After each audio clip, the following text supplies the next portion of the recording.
আমি প্রিয়াঙ্কা। নিটের দায় সেন্টারে, নিট কেলেঙ্কারির দায় নিতে চায় না কেন্দ্র, সিবিআইকে তদন্তের ভার দিয়ে রাজধর্ম পালন সেন্টারে। নিট কেলেঙ্কারির দায় নিতে চায় না কেন্দ্র, সিবিআইকে তদন্তের ভার দিয়ে রাজধর্ম পালন সেন্টারে যোগসাজশ এই প্রশ্ন ফাঁস ও দুর্নীতির তদন্ত শুরু। কয়েকটি সেন্টার ইচ্ছাকৃত সমস্যা তৈরি করছে বলে অভিযোগ। আর অস্বস্তি এড়াতে আপাতত চুপ শিক্ষামন্ত্রক।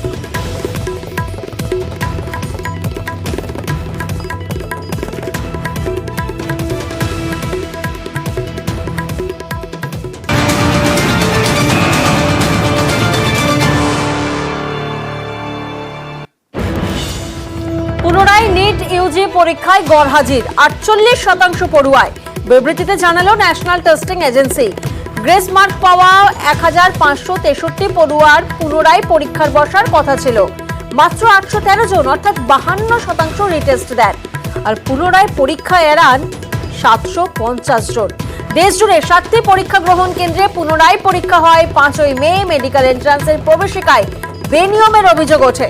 সুপ্রিম কোর্টের নির্দেশে আজ ফের পরীক্ষা হয়।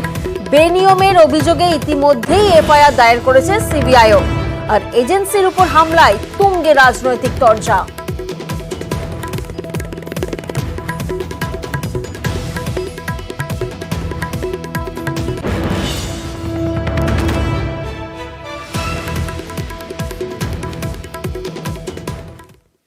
নিট কেলেঙ্কারিতে সিবিআইয়ের এফআইআর। 5ই মে নিট ইউজি পরীক্ষায় বেনিয়মের অভিযোগ, যেখানে বিহার পুলিশের তদন্তে একের পর এক চাঞ্চল্যকর তথ্য।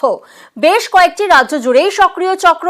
ইতিমধ্যেই সিবিআই তদন্তের ঘোষণা কেন্দ্রীয় শিক্ষা মন্ত্রকের। এফআইআর দায়ের করে তদন্ত শুরু কেন্দ্রীয় তদন্ত সংস্থার। এদিকে নিট নেট কেলেঙ্কারিতে কেন্দ্রের জিরো টলারেন্স দাবি করেন রাজ্যের তৃণমূল সরকারকে খোঁচা শুভেন্দুর। পাল্টা কেন্দ্রীয় সরকারকে নিশানা করে শুভেন্দুকে তো উনালেন। সামগ্রিকভাবে কেন্দ্রীয় সরকার যে অ্যাকশনগুলো নিচ্ছেন, পশ্চিমবঙ্গে এই ধরনের ক্ষেত্রে কোনো অ্যাকশন কখনো না হয়। কেন্দ্রীয় সরকার ভালো জানে কোনটা কি করতে হয় এবং তারা কড়া পদক্ষেপ নিয়েছে। যে পদক্ষেপ পশ্চিমবাংলার ক্ষেত্রে সরকার কখনো নেয় না, পশ্চিমবাংলার ক্ষেত্রে বরঞ্চ দুর্নীতিগ্রস্ত এবং ত্রুটি যারা করেন তাদের বাঁচানোর চেষ্টা করেন। পুরো ফাঁস হয়ে গেছে। কোন ব্যবস্থা নিয়েছে? লক্ষ লক্ষ ছাত্রছাত্রীর ভবিষ্যৎ অনিশ্চিত হয়ে গেছে। প্রশ্ন ফাঁস হচ্ছে। বিভিন্ন কোচিং সেন্টার কোটি কোটি টাকার বিনিময় এর মধ্যে জড়িত বলে অভিযোগ উঠছে। তো সুতরাং ওরা আগে ওইসব সামলাকে যাক। বাংলায় যদি কেউ কোনো অন্যায় করে থাকে, ভুল করে থাকে, তাদের শাস্তি হচ্ছে। দল ব্যবস্থা নিচ্ছে, সরকার ব্যবস্থা নিচ্ছে। মুখ্যমন্ত্রী বাকিটা সিস্টেমটাকে সুন্দর, সতর্ক, সচেতন রেখেছেন, স্বচ্ছ রেখেছেন। আর কেন্দ্রের গোটা সিস্টেমটা সারা দেশব্যাপী কোলাপস করেছে। এবার একটা ভাইরাল ভিডিও আপনাদেরকে দেখাবো। বিহার থেকে সে ভাইরাল ভিডিও সামনে এসেছে, যেখানে দেখা যাচ্ছে বিহারের নাওয়াদায় সেখানে সিবিআই এর উপর হামলা করা হচ্ছে। প্রশ্ন ফাঁসের তদন্তের সময় হামলা চালায় 200 থেকে 300 জন। প্রশ্ন ফাঁসের তদন্তে গিয়ে আক্রান্ত হয় সিবিআই, যেখানে 200 থেকে 300 জন হামলা চালায় প্রশ্ন ফাঁসের তদন্তের সময়। সিবিআই এর উপর হামলার এই ঘটনায় 4 জনকে গ্রেফতার করেছে পুলিশ।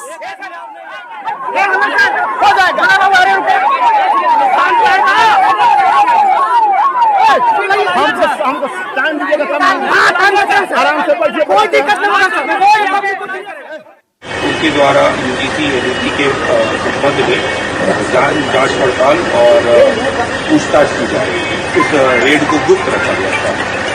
जब वो लोग रेड करके निकलने लगे थे तो उस समय कुछ पब्लिक ने वहाँ पर उनसे क्वेश्चन करना शुरू कर दिया था कि क्या कौन है, कहाँ से है। फिर उनके द्वारा जो है सूचना दी गई रजौली थाने को, मुझे भी सूचना प्राप्त हुई और फिर हम लोग सीबीआई की टीम को लेकर थाने पर आए और फिर वहाँ से अभियोजन कार्रवाई की। আর এই ঘটনার পরেই শুরু হয়েছে রাজনৈতিক তরজা।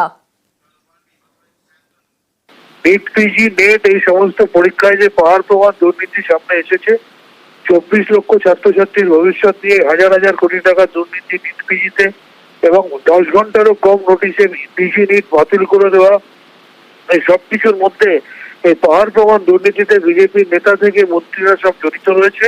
তাই কোনো মানুষই বিশ্বাস করে না যে সিবিআই দ্বারা এই দুর্নীতি তদন্ত হতে পারে।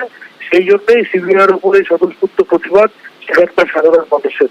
একমাত্র সুপ্রিম কোর্ট মনিটর ইনভেস্টিগেশন হলে তবে তদন্তে শুরু হবে এবং তার আগে কেন্দ্রের শিক্ষামন্ত্রীর এই ড্রাইভার হাতে নিয়ে অবিলম্বে পদক্ষেপ করা উচিত। যারা এখন বিতর্কিত মন্তব্য করছেন কিছুদিন পরে তারা বুঝতে পারবেন যে সিবিআই তদন্ত করতে পারে কি পারে না। এই দেশের মানুষের সিবিআই তদন্তের প্রতি আস্থা আছে। আর বিহারে যেটা হয়েছে সেটা আরজেডি জোট ধর্ম পালন করেছে।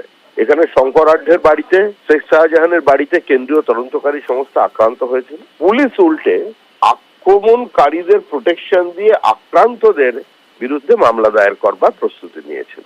তো পশ্চিমবঙ্গে এটা হয়েছে। পশ্চিমবঙ্গের তৃণমূল, ওখানে আরজেডির বিরুদ্ধে দুর্নীতির তদন্ত, সেখানেও তারা আক্রমণ করেছে। জোটের মধ্যে একটা সামঞ্জস্য গড়ে উঠে, এটা ভালো লক্ষণ। কাল থেকে সংসদে শুরু হচ্ছে বিশেষ অধিবেশন, আর অধিবেশনের প্রথম দিন থেকেই আক্রমণ শানাবে তৃণমূল। বিজেপির বিরুদ্ধে একাধিক ইস্যুতে সুর চড়াবে ঘাসফুল, অর্থাৎ প্রথম দিন থেকেই টার্গেট বিজেপি। বিজেপির বিরুদ্ধে একাধিক ইস্যুতে সুর চড়াবে তৃণমূল শিবির, যেখানে শেয়ারে ধস, এক্সিট পোল নিয়ে সরব হতে পারে তৃণমূল। সংসদের দুই কক্ষেই দাবি নিয়ে সরব হবে তৃণমূল। সংসদের দুই কক্ষে মুলতবি প্রস্তাব আনার পরিকল্পনা তৃণমূলের। এটা মনে করছেন কেন যে একতরফা বিরোধীরা কথা বলবে আর আমরা চুপ করে বসে থাকবো? এটা মনে করার কোনো কারণ নেই যে ভোট পরবর্তী হিংসার যা তৃণমূল কংগ্রেস চালাচ্ছে, যে নিরবিচ্ছিন্ন অত্যাচার চলেছে, সে শুধু লোকসভায় নয় রাজ্যসভাতেও উঠবে, ঝড় উঠবে। অভিশপ্ত এই এনডিএ সরকার, কারণ নেট, ট্রেন দুর্ঘটনা, শিক্ষা দুর্নীতি এবং চারিপার্শ্বে সবকিছু মিলিয়ে যে ঘটনা সামনে এসছে, মোদিকে তার জবাব দিতে হবে। বিজেপি কি গলার স্বর চড়াবে? তাদের উত্তর দেওয়ার পালা এবার। সারা ভারত উত্তর চাইবে, দুর্নীতির উত্তর। কাল থেকে শুরু সংসদের অধিবেশন। আজ তৃণমূলের লোকসভার নেতা সুদীপ বন্দ্যোপাধ্যায়ের সঙ্গে সাক্ষাৎ সংসদ বিষয়ক মন্ত্রী কিরেন রিজিজুর।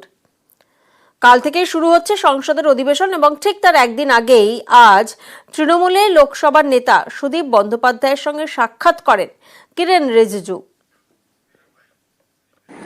প্রোটেম স্পিকারের জটিলতাটা আরো তৎপরতার সঙ্গে, দক্ষতার সঙ্গে আলোচনা করে সিদ্ধান্ত নিলে হয়তো মিটে যাওয়া সম্ভবপর ছিল, কিন্তু এই মুহূর্তে একটু জটিলতা এসেছে, কোনো সন্দেহ নেই। প্রোটেম স্পিকার সংক্রান্ত যে বিষয়টি আজকে যেখানে দাঁড়িয়ে আছে, আমাদেরকে হয়তো এই পরিস্থিতির বাইরেই থাকতে হবে। না, আমার পক্ষে বসা সম্ভব না, কারণ দলের নির্দেশই আমার কাছে শেষ কথা।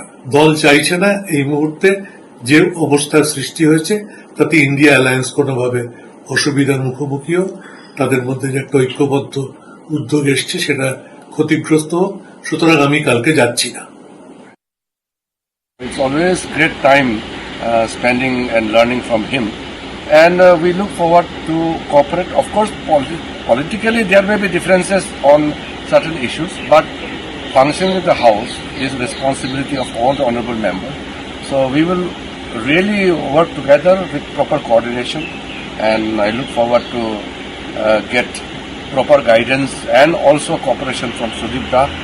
And of course, Mamta Didi is a very known leader of our country. We will start discussion now. There's nothing called any kind of deadlock, because there is no any formal proposal or any efforts yet.